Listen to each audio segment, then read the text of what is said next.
¿Qué tal, amigos? Buenos días. Hoy vamos a tocar un tema interesante. Agradecer a Cielo Gris Editores por darnos la oportunidad de explicar algunos puntos que queremos conversar con los jóvenes. Hoy, sábado 17 de octubre, ya tenemos varios meses en pandemia y es necesario hablar sobre algunos problemas que están aconteciendo en el país. También saber y entender que en este país en el cual nos encontramos, mucha de la población, la tercera parte, 8 millones, están dentro de esta categoría que nosotros solemos llamar jóvenes. Entonces, mucho de lo que los jóvenes piensen, los jóvenes articulen, los jóvenes hagan, accionen, va a generar lo que llamamos la realidad, lo que llamamos la vida cotidiana, lo que llamamos el Perú real. Entonces, conociendo cuáles son sus intereses, cuáles son sus problemas y qué es lo que se depara el futuro, podemos también coayudar junto con los jóvenes a mejorar las situaciones en las que se encuentra el país, toda vez que hemos visto y toda vez que estamos viviendo una crisis de proporciones importantes. Hemos preparado unas diapositivas breves para tratar de ayudarnos y conocer más de algunas cosas que están sucediendo en el país. Bueno, vamos a comenzar. Estos son algunos datos sociales que hay en el Perú hasta antes de la pandemia. Todos hay que más o menos entender de que había un 21% de pobreza en el país, es decir, de cada 100 peruanos, 21 estaban en pobreza. Pero ahí hay que también ser un poco críticos, un poco cautos y también siempre estar viendo cómo se mide esa pobreza, ¿no? Según este dato lo da el gobierno, este dato lo da la oficina de asuntos estadísticos que tiene el país, en el cual dice que a partir de que uno tiene determinados ingresos, determinado dinero que recibe mensual, producto de sus actividades, uno puede dejar de ser pobre. ¿Y cuánto es lo que dicen que uno tiene que tener por bolsillos cada persona en el país mensual? Son ahorita 340 soles, es decir, si alguien está alrededor de 340 soles, deja de ser pobre, pero nos damos cuenta también que con los gastos de pagar casa, pagar educación, a veces hay un familiar enfermo, tener que solventar la canasta básica, algunos hijos tienen que recurrir a la educación particular, entonces prácticamente lo que nos dicen que tenemos que ganar y que con eso no somos pobres es realmente insignificante, ¿no? 360, 340 soles por donde está el promedio, para alguien adulto ya le es difícil sobrevivir. ¿Cómo será peor todavía si se tiene hijos menores, ¿no? Entonces, eso era hasta antes de la pandemia, esos datos estaban oscilando por parte del gobierno en el 2018, 2019, pero en el 2020, como sabemos, en marzo se ha iniciado ya todo este estado de emergencia en el cual está el país, producto a esta pandemia COVID-19, y las medidas que se han tomado hacían de que no podamos vivir como estábamos viviendo, se reduzca por lo tanto la producción y todo esto termine con paralización de la economía, desempleo para muchos de los jóvenes, muchos de los de las personas normales, de las personas adultas, y eso ahora se está pensando de que puede haber hecho un incremento de la pobreza del 30 al 35%, ¿no? Hay otras formas de medir la pobreza, como es, por ejemplo, el enfoque multidimensional, que ya no te dice cuánto es lo que tú recibes en el bolsillo, cuánto es lo que tú tienes para gastar en el mes, durante el mes, estos 360 soles, sino que más bien mide la pobreza a partir de las cosas que te faltan. Si te falta alimentación, si estás con nutrición, si te falta atención de salud, si te falta agua o alcantarillado, si te falta trabajo, si la vivienda es muy pequeña. Entonces, a partir de esos indicadores se conoce mejor las condiciones en las cuales viven las personas. Con esos datos, según la Universidad del Pacífico, ya por el 2015 nosotros estábamos con el 33%, ¿no? Entonces era como que un mejor enfoque para medir la pobreza. Otro de los datos que también vemos es que, es 76% de informalidad en el Perú hasta antes de la pandemia, es decir, también de 100 personas, más o menos 76 personas estaban trabajando en lo informal y solo 24 en lo formal. ¿Qué es lo formal? Lo formal sería estas empresas en el cual cumplen con ciertos beneficios para los trabajadores, pagan determinados impuestos y por lo tanto tienen la facultad de hacer sus actividades dentro de la zona de la formalidad. Son vigiladas muchas veces por las instituciones estatales y en todo caso cumplen con la normatividad de las empresas formales. El resto de empresas que son pequeñas empresas, medianas empresas, a veces trabajadores independientes, es decir, si alguien, por ejemplo, hace un negocio fuera de su casa, si alguien, digamos, tiene un servicio de delivery, si alguien está haciendo un oficio también en cualquier tipo de estos comercios pequeños que hay en todas las avenidas, ¿no? Llamámoslos de comida, barbería, un sinfín de tiendas, bodegas, de abarrotes o de otras cosas como lavandería, y lo que vemos en algunas ciudades es que todo este sector que se llama informal, porque como son pequeñas no pueden lograr cumplir con toda la normatividad de la formalidad, así que se ven obligados a pagar menores salarios, a no darle derechos a los trabajadores, a reducir un sinfín de costos y trámites y licencias, y tienen que estar actuando de manera más o menos estable para poder llegar a acumular un poco de dinero y así seguir funcionando. Entonces, esto es la modalidad que se le llama informalidad, a los cuales de cierta forma se les acusa de que están al borde del delito, pero explicamos aquí no es más que una economía popular, seguramente también en ese mismo espacio se le está considerando a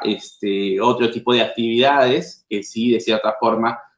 traen un poco de caos, convulsión, y de cierta forma algunas también están vinculadas al delito, pero no toda la informalidad es así, ¿no? O sea, sin duda hay dentro de la informalidad, aparte de estos negocios que están estables, seguramente comerciantes ambulantes también, de distintos tipos, de ropa, de alimentos y de todos lados, que a veces vemos en las calles, que también todos los días trabajan para llevar un pan para sus familias, y esto no está dentro de lo que se llaman los delitos. Sin embargo, siempre alrededor de este tipo de actividades existen, pues, también estas partes y zonas grises, zonas ocultas, en el cual algunas actividades también delictivas fluctúan, ¿no? Entonces, estamos hablando de que de cada 100 peruanos, 76 personas estaban en ese tipo de trabajo, un trabajo un poco vulnerable, un trabajo de bastantes dificultades, donde se trabaja más de 8 horas, y eso era bastante de la pandemia. Ahora con la pandemia se está pensando de que ya se pasó el 80%, es decir, muy pocas personas trabajan en las instituciones estatales, en las empresas un poco más grandes, y seguramente en algunos estudios profesionales por cuenta de los sectores privados, ¿no? Entonces, eso es la parte formal, y la parte informal, bueno, ya las explicamos. Otro de los datos que también nos dan la imagen de cómo está el país y por qué hemos llegado a donde hemos llegado a nivel internacional, se está hablando del caso peruano como el peor caso de llevar la gestión de la crisis, y eso es porque el Perú tiene 8 millones de peruanos sin agua, ¿no? Entonces, estos peruanos que no tienen agua, que son 8 millones, que es la misma población que los jóvenes, es casi un poquito menos que el 30% de la población. Al no contar con agua no puede estar o sea, tiene varios riesgos, no solamente del COVID, sino de varias enfermedades. Por lo tanto, al estar constantemente afrontando este tipo de infecciones y enfermedades, también requieren de acceso a salud que no tienen. A veces están en barrios o en zonas hacinadas, en zonas alrededor de las ciudades que no cuentan con todos los servicios, y encima tampoco hay facilidades para acceder a los puestos de trabajo. Entonces están en una condición de pobreza, generalmente quienes no tienen agua, y son zonas vulnerables para un sinfín de contagios. En países de la región somos el país del área andina con mayor carencia de agua. En otros países de Asia con mayor población y con menor territorio y con menor recurso hídrico, han logrado satisfacer la necesidad de agua para sus habitantes. Sin embargo, en el país todavía eso no sucede. Muchas de las grandes ciudades no cuentan con plantas modernas de agua para que el agua que recojan sea limpia y puedan abastecer a sus ciudades, y mucho menos cuentan con ello las comunidades o las zonas o las municipalidades de zonas rurales, ¿no? Entonces, es un problema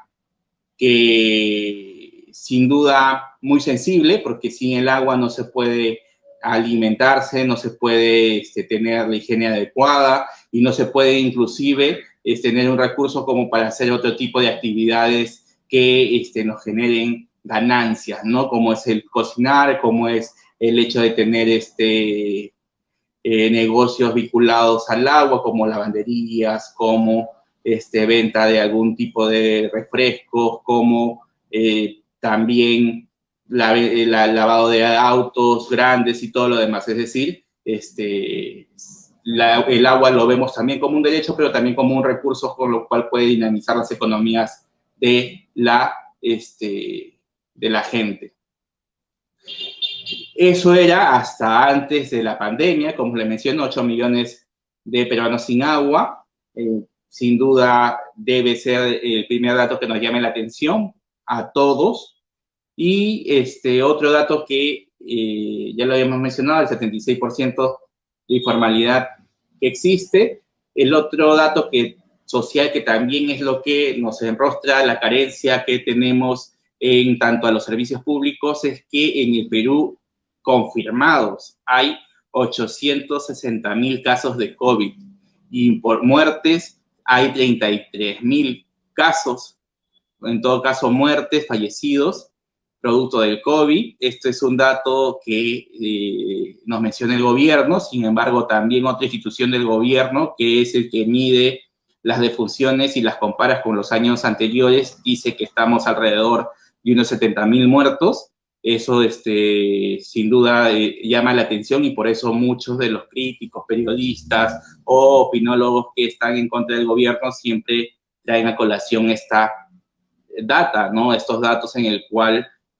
al parecer podríamos estar casi duplicando los casos de muertes en el Perú por el COVID. Como ustedes saben, el COVID es un virus que producto a que la sociedad ha ido desarrollándose en el tema social, en el tema urbano, ha roto los ciclos de hábitat natural que existen en la misma tierra, las mismas naturalezas, y en esta irrupción de lo social por encima de lo natural, muchos de las bacterias y los virus que estaban en el ambiente natural, que estaban de cierta forma en un orden con los animales, hoy día se mudan hacia la sociedad humana, y esto trae consigo estas enfermedades que estamos viendo. En este caso, el COVID no ha tenido antes una vacuna. Se han experimentado con otro tipo de COVID y no con este en particular, así que por eso es que todavía tenemos bastantes problemas con el tema de mejorar las condiciones de salud en los próximos meses, ¿no? Inclusive se habla un año más todavía que hay que esperar con esto, producto a que la vacuna que están desarrollando, al menos las que han evolucionado de mejor manera, todavía están en fase de estudios, así que por lo menos vamos a tener que esperar unos meses más para tener resultados finales, y sobre esos meses también algún tiempo más para que esta distribución se pueda dar a nivel de todo el planeta, y aquí en la misma sociedad peruana sean repartidos en los distintos sectores sociales y en las distintas regiones con las mejores condiciones que se puedan, ¿no? Entonces, el caso del COVID es un caso grave que nos ha demostrado que no teníamos ni 100 camas UCI, que son estas camas que uno ve en la televisión donde la gente está en cuidados intensivos, que tienen un sinfín de aparatitos alrededor y que logran sin duda de manera con tecnología saber y cuidar al paciente para que pueda afrontar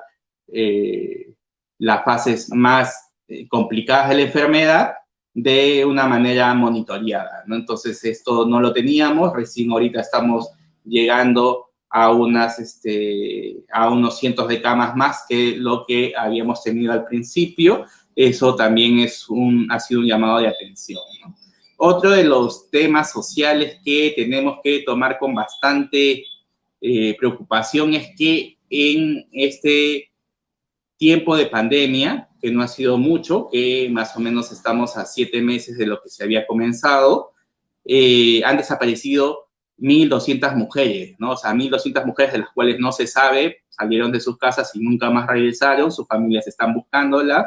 Esto es algo que es común en el Perú. De estos 120 mujeres desaparecidas, también hay que sumarle 70 que han sido halladas muertas, que se acusa de feminicidio, que los responsables de sus muertes han sido sus parejas o exparejas o algún allegado, y que los motivos por el cual se ha efectuado estos feminicidios generalmente están vinculados al tema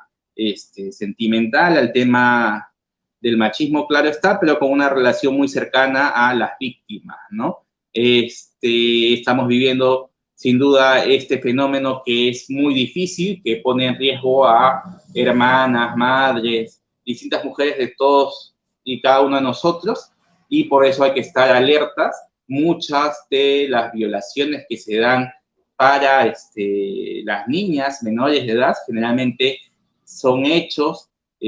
producto de familiares, ¿no? También hay datos sobre eso. Vamos a pasar con la otra diapositiva. Hay algunas preguntas que vamos resolviendo en este momento.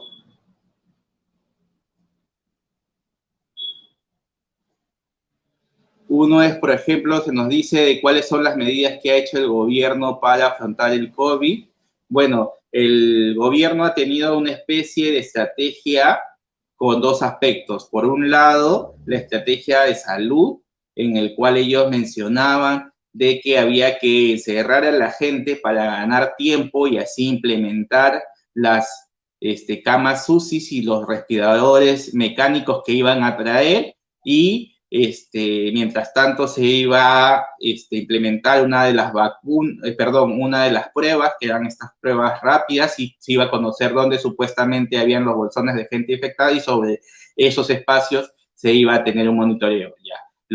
Eso es lo que dijeron. Lo que hemos visto es que, los respiradores mecánicos se demoraron muchos meses en venir, que las pruebas que se compraron, primero dijeron que iban a hacer pruebas, no las pruebas rápidas, sino las pruebas moleculares. Sin embargo, cuando han comprado han sido pruebas rápidas, y hoy día se están dando muchas denuncias de falsos negativos, es decir, que se tomaron la prueba y dijeron que estaban falsos, pero realmente sí tenían el virus, y cuando fueron a sus familias terminaron contagiando a sus familiares. Y lo otro que también ha pasado es que en el transcurso del proceso de la enfermedad se reconoció que el oxígeno era factor fundamental para la recuperación de los pacientes, y escaso en muchas de las ciudades y las provincias del país. Por eso es que mucha gente se ha organizado para tratar de comprar sus propias plantas de oxígeno y así poder abastecer de oxígeno sus ciudades, sus localidades. El gobierno, en esa medida, no ha podido dar solución, pensando de que no era trascendente este tema del oxígeno, no ha implementado las plantas que debió implementar de oxígeno desde hace meses, y por eso es que la gente ha estado con bastante descontento contra el gobierno, porque más allá de asistir al hospital, donde generalmente muchos de los pacientes fallecían, era mejor cuidado en sus propias casas con la atención y con este tema del oxígeno, que en determinadas zonas llegó a costar hasta 6.000 soles el balón de oxígeno para el tema de salud, ¿no? Otro de los temas, eso es en el tema de salud, en el tema económico, que fue el otro planteamiento que dijo Vizcarra sobre la estrategia, cómo enfrentar la pandemia. Vamos a decir que uno primero fue lo de Reactiva Perú, que ha dado un montón de plata a las grandes empresas internacionales, perdón, a las grandes empresas y corporaciones tanto nacionales como del extranjero, entre ellas las minas, bancos, centros comerciales, y un sinfín de empresas también grandes, ¿no? Gigantescas de agroexportación, inclusive del sector de las finanzas. Ha habido bonos que se han dado para distintos sectores sociales, el bono para la gente que está en condición de pobreza, también ha habido un bono para las MIPES, otro bono para el sector agrario y así un sinfín, bueno, no muchos, unos pocos bonos, pero que han llegado a distinto tiempo y que lo que se ha dado y se ha entregado ha sido importante para un par de semanas, para ese tiempo, pero ya la pandemia ha pasado los 7 meses y ya no hay bono que resista para que las familias puedan sobrevivir con ese dinero. Entonces, como que esto ha sido también un factor que ha generado descontento en la gente, puesto que la diferencia entre cuánto se ha gastado para recuperar las grandes empresas y cuánto se ha gastado para entregarle a los agricultores o a los sectores de bajos recursos el dinero ha sido bastante desigual, ¿no? Por miles de millones para salvar un grupo de empresas, mientras que unos cuantos millones para darle a la gente, que sabemos que es la gente que de cierta forma en el campesinado asegura la comida para las ciudades, y en el caso de las ciudades, la gente que recibe el dinero no es que se lo guarda, sino que es que comienza a comprar distintos productos, a acceder a algunos servicios y mueve el dinero. O sea, no es que esta plata solo se le esté regalando a la gente, sino es que más bien sirve a la economía global para que ni las empresas ni los negocios se caigan porque la gente sigue accediendo a ellos. Sin embargo, aún entendiendo eso, los economistas del gobierno lo que han atinado es mejor supuestamente salvar a estas grandes empresas y que después eso iba a ir a chorrear por goteos a sus trabajadores y esos así iban a ir a comprar los servicios de otros sectores. Eso no ha pasado. Aquí nos preguntan también si los venezolanos exportan el dinero de Perú a sus países y eso afecta nuestra economía. Sí, o sea, es igual como cualquier extranjero que está en el Perú que tiene una empresa grande, como los chilenos, el tema del sur, o como en el tema de las aerolíneas, una vez que ellos cobran el ticket, una vez que ellos cobran el recibo, todo ese dinero lo concentran, una parte va para pagar a los trabajadores para reinvertir la empresa y otra parte se va a su empresa matriz para que accedan los dueños a esas utilidades, ¿no? En el caso de los venezolanos que han venido al país, que están trabajando, la mayoría de ellos han venido por un tema momentáneo, no es que van aquí a generar sus empresas o aquí van a comprar propiedades o aquí van a instalarse con todas sus familias, sino generalmente lo que hacen es trabajar unos meses, tener ciertos recursos económicos y trasladarlos hacia sus países y abastecerlos, ¿no? En ese sentido, sí hay una remesa que sale del país para el país de Venezuela, pero en términos de equidad, el trabajo que se produce de parte de este sector de venezolanos sí ayuda a la economía, sí ha ayudado a la economía, siempre los ciclos económicos de auge es cuando hay mayor mano de obra. Esta mano de obra es local, es de gente limeña, pero es gente también que viene de otras zonas y en este caso también extranjeros, ¿no? Entonces, ha habido un movimiento económico importante en Lima, producto a que todos han estado trabajando y en edades de trabajar. Seguramente sí, hay sectores que antes se dedicaban a determinado rubro y ese rubro ha sido cubierto por los venezolanos que han llegado, pero estos han tenido que trasladarse también a otras zonas y esto ha generado de todas maneras una mayor demanda, porque a la vez que también vienen y a la vez que también ciertos recursos envían hacia su país de origen, también requieren de alimentación, de servicios, de vivienda y un sinfín de actividades económicas y por lo tanto también agilizan a mover la economía, ¿no? Ese tema a veces es muy frío del tema de los números, a veces se puede decir que hay mejoras en determinados sectores y hay debilidades en otros sectores, ¿no? Pero estas debilidades que decimos, al fin y al cabo también son familias, también son peruanos, también son gente que requiere sobrevivir, que se ve perjudicada. Sí ha habido sectores que se han visto perjudicados por la mano de obra venezolana, pero en términos generales el hecho de que haya más mano de obra disponible ha generado que también la dinámica económica avance. Eso es para responder la pregunta que nos habían mencionado aquí. Aquí también se menciona otra pregunta, que es el tema de por qué el país es tan dependiente de los organismos internacionales como la OMS. Eso está bien que suceda, de que nosotros tengamos una línea de cooperación, de protección, de investigación con organismos internacionales, en este caso de la salud. La situación es que a veces estos organismos internacionales, en lugar de coberturar a todos de igual forma, a la vez que deben, de cierta forma, tomarse decisiones democráticas, a la vez que deben velarse por todos, a veces están muy aliados de una u otra potencia. Lo que ha pasado con la OMS es que antes estaba muy cerca de los Estados Unidos y de cierta forma aprobaba los medicamentos que Estados Unidos producía, emitía las políticas que Estados Unidos también producía para determinadas campañas de salud en los países tercermundistas, y ahora esto ha cambiado y se ha girado hacia lo que es China. Estados Unidos, producto a su propia política interna con el señor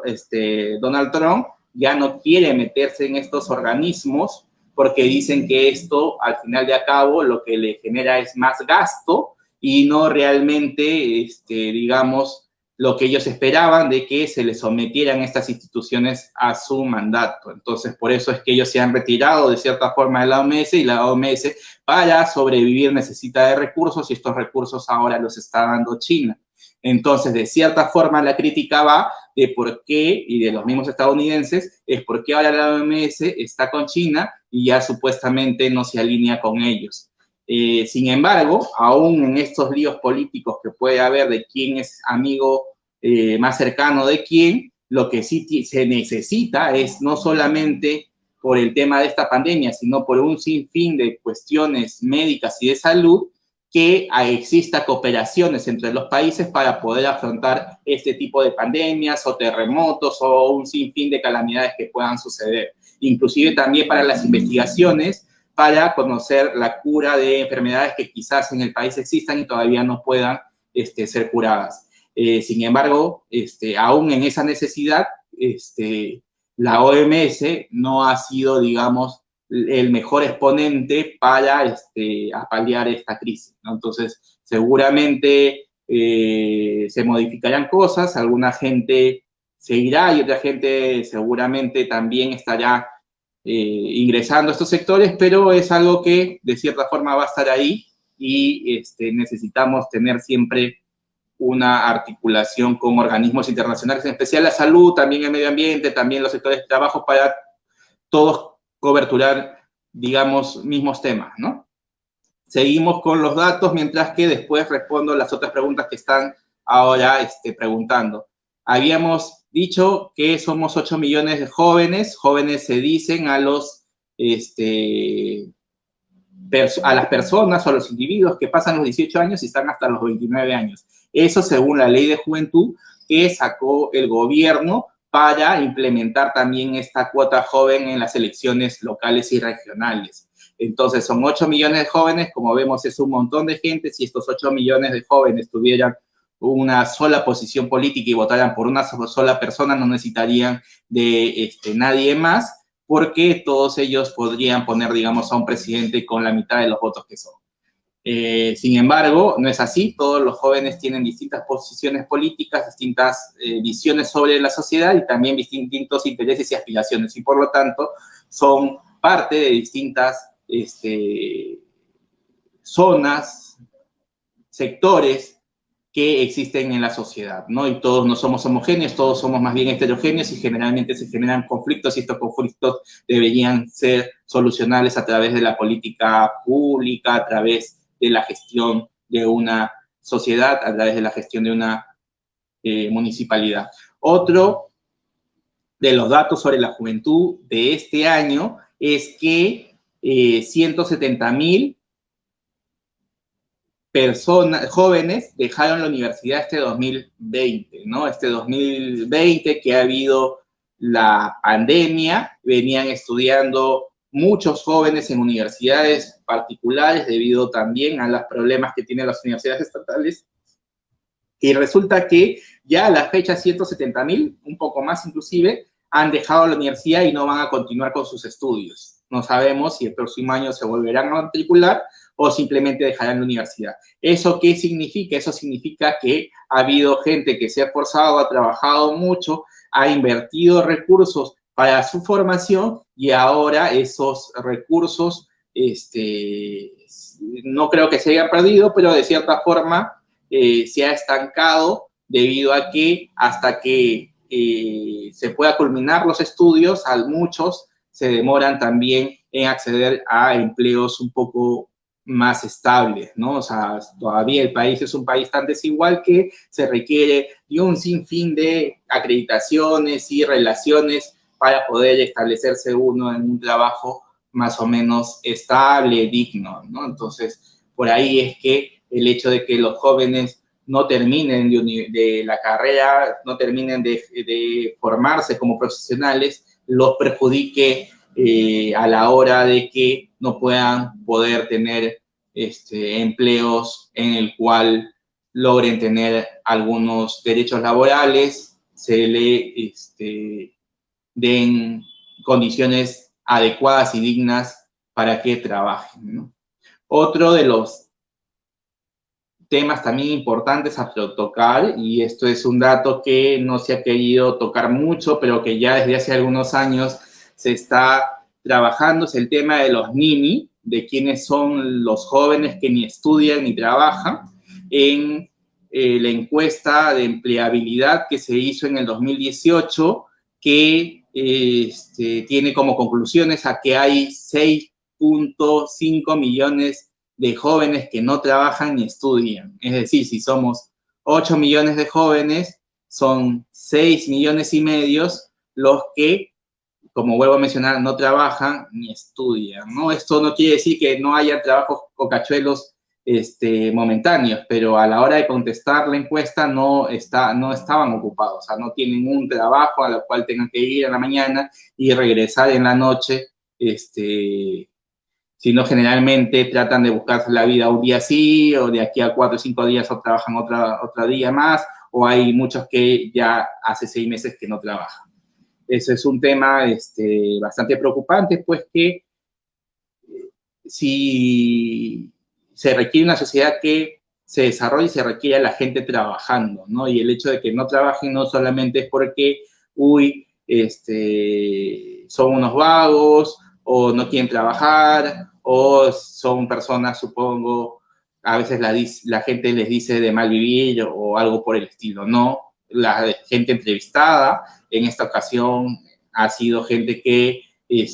jóvenes que han terminado secundaria, no se han podido conectar con el mundo laboral, no han logrado tener estudios superiores por un sinfín de dificultades en la familia y ahora están como que en una zona en el cual se sienten mucho la ausencia de los trabajos, ¿no? Entonces, eso también es un tema de preocupación y que los jóvenes tienen que ver de manera preocupante porque con la pandemia quienes más van a sufrir este deterioro económico van a ser esos sectores, ¿no? La mayoría de... otro de los temas que también hay que agregar ahí es que 200.000 jóvenes todos los años ingresan a quienes buscan trabajo. Es decir, si ya tenemos más o menos 6 millones de personas que no tienen trabajo, todos los años 200.000 va aumentando. Es decir, en 5 años 1 millón más de gente busca trabajo. Ese es un problema, por eso es que todos los años el gobierno tiene que tener políticas para incorporar a todos esos sectores al mundo laboral y hoy día con la pandemia todo eso se ha visto modificado y por lo tanto también perjudicado. De esos que consiguen trabajo, la mayoría está en informalidad, como ya hemos mencionado en los datos sociales en la diapositiva anterior, casi el 80% ahora está en el sector informal y los chicos que salgan de la secundaria y no puedan pasar a estudiar una educación superior seguramente estarán ingresando al mundo de la informalidad. Otro de los datos es que de estos jóvenes, 1 de cada 5 vive en pobreza. Es decir, que no estamos hablando de jóvenes en el aire que tienen, digamos, todos los servicios cubiertos, alimentación, salud, educación, y que luego de eso tienen que pasar a buscar trabajo o a estudiar algún tipo de profesión, sino estamos viendo que de estos jóvenes, 1 de cada 5 de ellos, o sea, viene con dificultades de malnutrición por no comer bien, de precariedad en el tema cultural, de dificultades emocionales y habilidades sociales para enfrentarse de mejor manera en la sociedad. Entonces, eso es más o menos algunos de los datos que queríamos compartirles para ver el tema de los jóvenes y esta preocupación que hay que tener a la hora de afrontar la vida en los próximos meses y en los próximos años porque es lo que van a heredar. Hay algunas cosas que están pendientes que seguramente todos los hemos notado, por ejemplo, es permanente que cada cierto tiempo hayan conflictos de distintas índoles, ¿no? Conflictos, por ejemplo, de maestros, de profesores, contra las autoridades del ministerio, conflictos del Parlamento contra el presidente, conflictos de comunidades y campesinos contra la mina, conflictos entre pueblos indígenas y colonos o madereros que se ingresan a la parte de la zona. Es decir, vivimos una sociedad, el Perú es una sociedad fragmentada, que hay muchos sectores sociales y estos sectores sociales en su actividad se encuentran en determinados espacios con otros sectores sociales y en vez de que haya normas y leyes que regulen la convivencia, lo único que está habiendo es más conflicto, más enfrentamiento, ya no se le hace caso a las autoridades en determinados sitios. En determinadas zonas el Estado no llega o cuando llega solo llega para defender a las grandes empresas y nunca ha llegado para dar salud ni educación a las demás poblaciones. Es decir,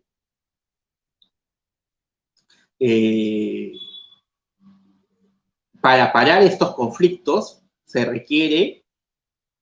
que los sectores sociales que hemos estado surgiendo las últimas décadas, porque este no es el Perú del 1990, este no es el Perú del año 70, sino es un Perú que en esta década del 2020 han surgido nuevos sectores sociales, ¿no? Cada vez más complejos, ¿no? Hay quienes se dedican a determinada parte de la cultura, hay quienes se dedican a determinadas actividades económicas que no habían hace tiempo, hay gente que está vinculada al transporte, es decir, se ha crecido la sociedad también en diversos grupos y diversas identidades. Sin embargo, el documento que agrupa a todos ellos, que es la Constitución del 93, es una constitución que tiene vacíos que no lo reconoce. Es decir, cuando se habla del campesinado y se habla del agro peruano, solo tiene 2 artículos.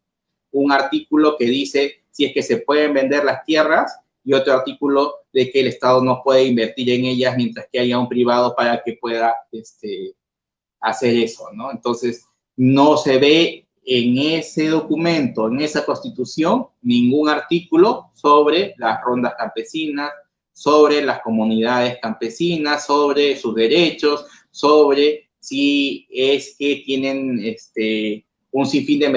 mecanismos para la defensa del medio ambiente o para confrontar inclusive las injusticias de algunas empresas transnacionales o el propio Estado cuando a veces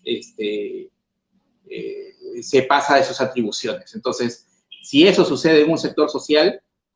¿cómo no están desprotegidos también los pescadores, también los comerciantes, también los industriales y también distintos sectores de la sociedad? Las mujeres, los jóvenes, los pueblos originarios, muchos que después de estas 2 centurias de república han surgido y son parte de la vida y de la fuerza viva que genera la dinámica en nuestra sociedad. Entonces, todos ellos ahorita vivimos en permanentes conflictos y lo que tenemos que buscar es una estabilidad social, ¿no? O sea, se requiere un gobierno, se requiere políticos, se requiere documentos como constituciones y un sinfín de la estructura estatal que lo que genera es estabilidad social para que cada uno siga viviendo de la manera libre y para que cada uno siga esforzándose por tener más cosas materiales y poder darle confort a sus familias. Eso no hay, por eso es algo pendiente, algo que de todas maneras las próximas generaciones tienen que ocuparse, porque no se puede seguir viviendo en este permanente conflicto que al final genera caos y genera enfermedades sociales que vamos a ver producto a que estamos enfrentados entre peruanos. Otro de las cosas pendientes, que es que también tiene que tener una visión los jóvenes en esta época, es sobre un modelo que beneficia a pocos a un modelo que beneficia a todos. Hoy día se nos dice de que hay un éxito económico y se presenta, digamos, fotografías de cómo está la Vía Expresa, cómo está San Isidro, cómo están algunas zonas de Miraflores, y eso dicen es la modernidad, el Perú es un éxito, y gracias a un modelo que económico que estamos viviendo durante los últimos años, así se ha llegado, dicen, ¿no? Esa es la fotografía que podemos ver en algunos anuncios de algunas corporaciones, en algunos documentos del gobierno que los emite para distintas instituciones, pero no es lo que se ve en la realidad. En la realidad se sigue viendo, y hemos visto todos esos datos sociales, sigue habiendo mucha gente que no se beneficia, ¿no? Estamos hablando de un 80% de informalidad y un 20% de formalidad, ¿no? En este 20% de formalidad sí seguramente hay gente que gana bien, que puede acceder a una vivienda, que puede acceder a préstamos, que puede acceder a universidad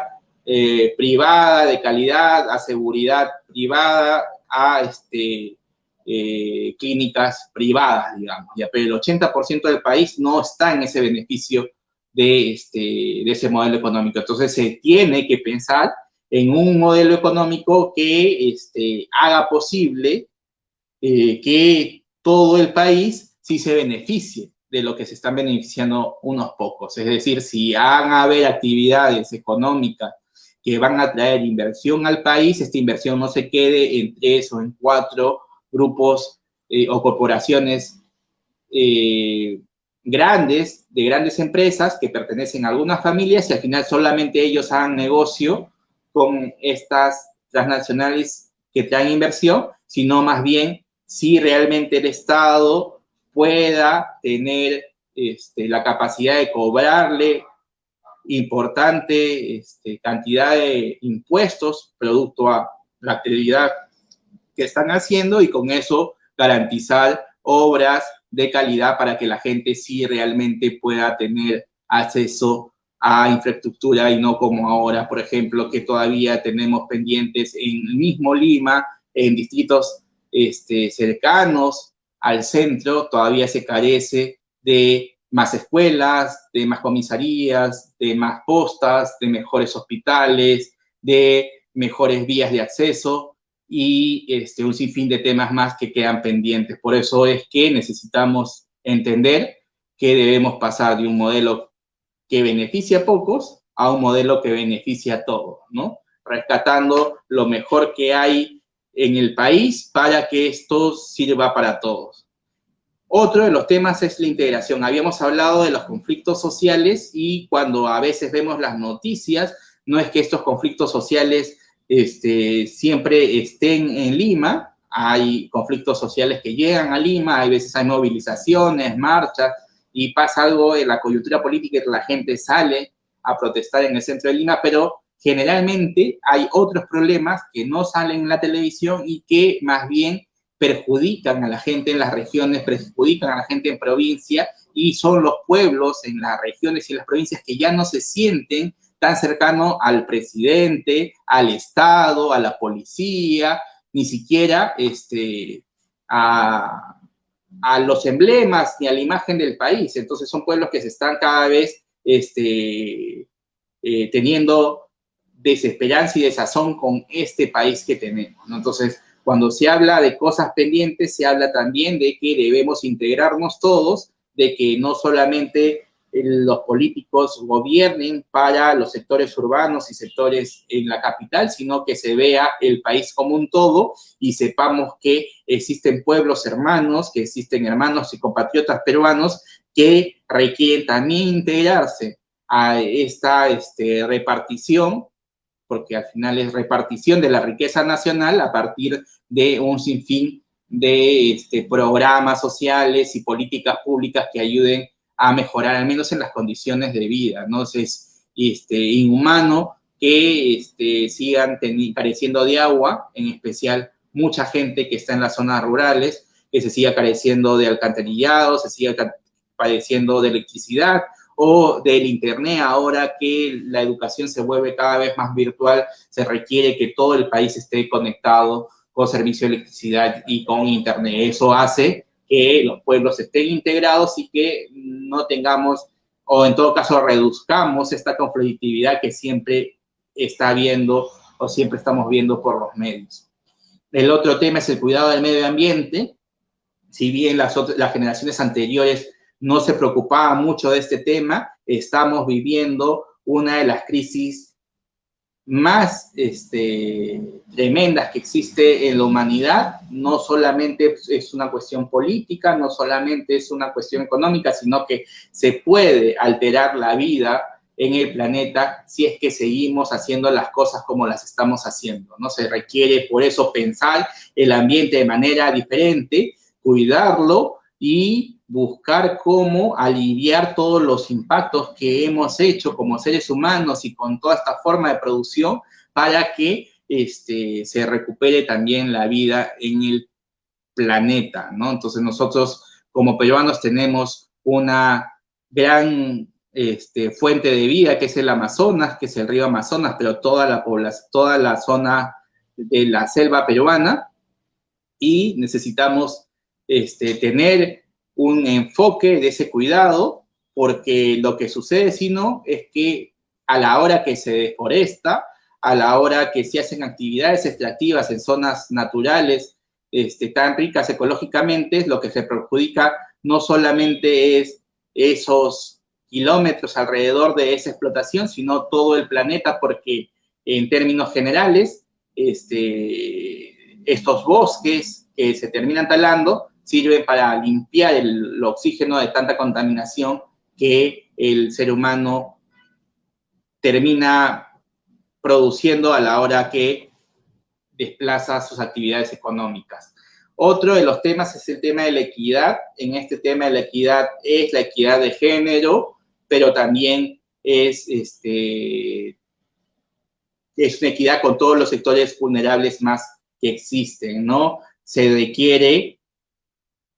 que a la hora que se está buscando mayor empleabilidad, a la hora que se están haciendo mayores políticas públicas, estos tengan un enfoque para que no solamente sean dirigidos a determinados sectores, en especial los varones,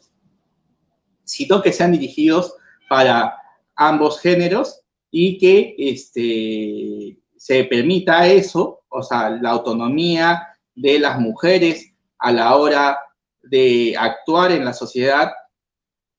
o para la hora de actuar en la sociedad, es indispensable que tengan una seguridad económica, y eso no es más que tener un empleo digno, ¿no? Entonces, si queremos realmente un país con equidad en el que hombres y mujeres puedan opinar lo mismo y puedan hacerse cargo y responsable de los mismos deberes y a la vez ejercer los mismos derechos, se requiere que el desarrollo que se piense, el país que se piense, es decir, solucionar algo pendiente, que es el tema de la igualdad de género, que es el tema de mayores espacios de acceso para la movilidad social de las mujeres y que éstas puedan ejercer de manera más independiente y más libre sus potencialidades, ¿no? Entonces, eso es con las mujeres, pero también es con otros sectores vulnerables. ¿Por qué? Porque tampoco estamos en un país que piense el tema de la discapacidad.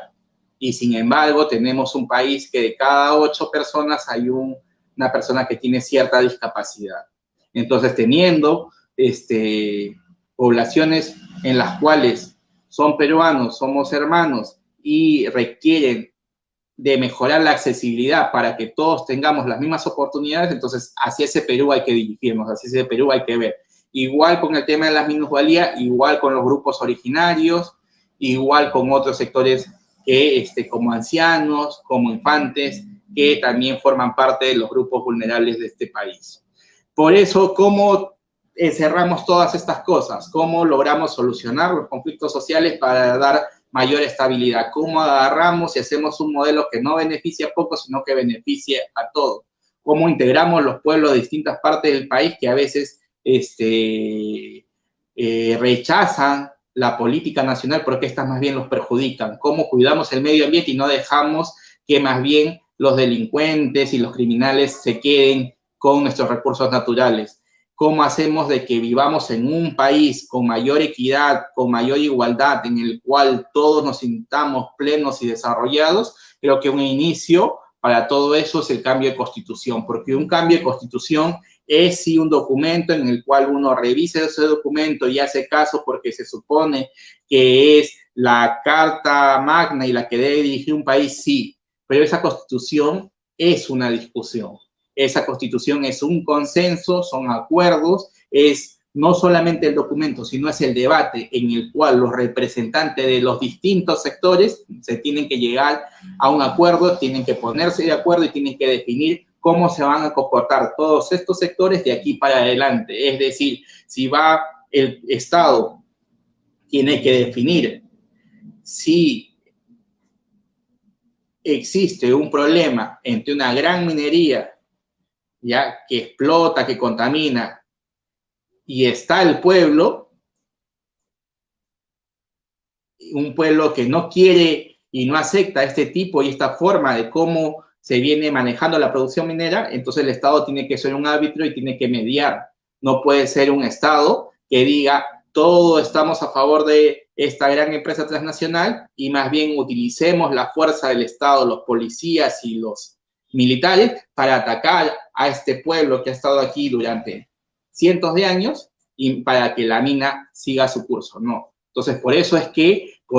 ha habido muchos problemas, porque no todos estuvimos en la conformación de la Constitución anterior. Entonces, los que tomaron las decisiones solamente tomaron las decisiones que les beneficiaban a ellos. Hoy día, con un nuevo consenso, con una asamblea constituyente, con jóvenes, con mujeres, con indígenas, con pescadores, con trabajadores, con empresarios nacionales, con policías, con profesores, es decir, todos los actores de la sociedad deben decir, mira, ¿sabes qué? Queremos este Estado que haga tales cosas, que cuide de tales cosas y que se permitan tales y tales libertades para que todos podamos, digamos,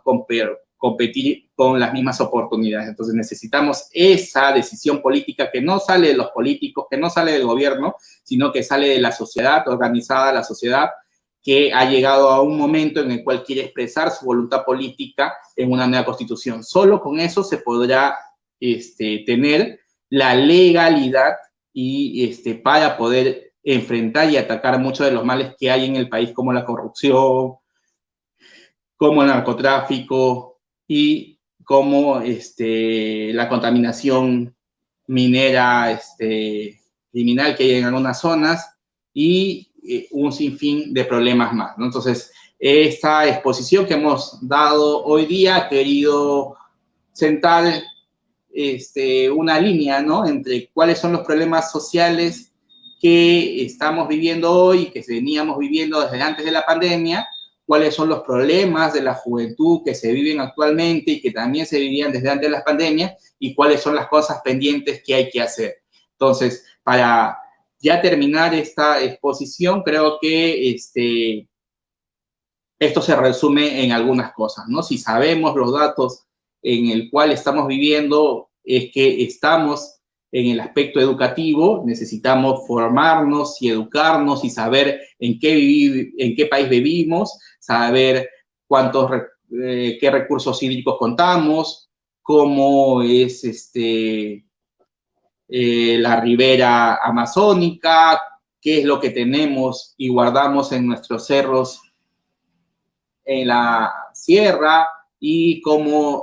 qué tenemos y qué riqueza tenemos en el litoral peruano. Entonces, sabiendo eso, nos formamos, nos educamos, sabemos qué cosa hay que hacer para más adelante. Pero también necesitamos, de cierta forma, organizarnos, y por eso es que asistir a una universidad, asistir a un empleo laboral, asistir inclusive a las redes sociales nos permiten conectarnos con demás gente y discutir y pensar y entender el tema público y el tema colectivo, ¿no? No podemos solamente vivir en nuestra vida privada, que no queremos que nadie se meta y que está bien que eso, pero tampoco queremos participar de lo público, ¿no? No hemos estado participando, no hemos tenido una ciudadanía activa durante todas estas décadas, y lo que ha pasado es que en el sector salud ha habido gente que desde gobierno se ha estado llevando la plata y no ha hecho nada por el sector salud, y así en distintos sectores. Cuando la gente no está organizada y no sabe lo que pasa y no opina, al final unos vivazos se terminan llevando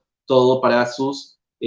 bolsillos, ¿no? Entonces, por eso es importante educarse, organizarse, y tercero, la acción, ¿no? Esta acción es ya